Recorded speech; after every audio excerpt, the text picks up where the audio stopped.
अस्सलाम वालेकुम रहमतुल्लाहि व बरकातुहू। जी, इस हदीस को आप गौर से पढ़ लीजिए और इस हदीस में जो सबसे बड़ा मैसेज मैं देना चाह रहा हूँ वो अपनी बेटियों और अपनी बहनों को देना चाह रहा हूँ।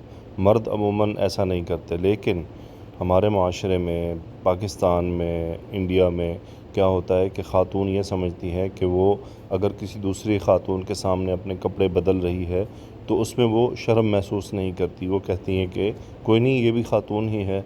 और इसी तरह ब्यूटी पार्लर्स में जाकर जिस तरह यानी वो मेकअप के लिए जाती हैं और वहाँ भी कुछ ऐसी बातें सामने आती हैं कि ख़ातून ब्यूटी पार्लर में दूसरी ख़ातून के सामने अपनी जो सतर है उसको ज़ाहिर करने में कोई शर्म महसूस नहीं करती है। ये इस्लाम में ममनू है।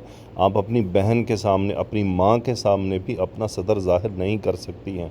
मेरी बेटियों, मेरी बहनों, इस मामले में बहुत संजीदा हूँ और अपना ख्याल रखें। ये ममनू है इस्लाम में। हदीस गौर से पढ़ लें।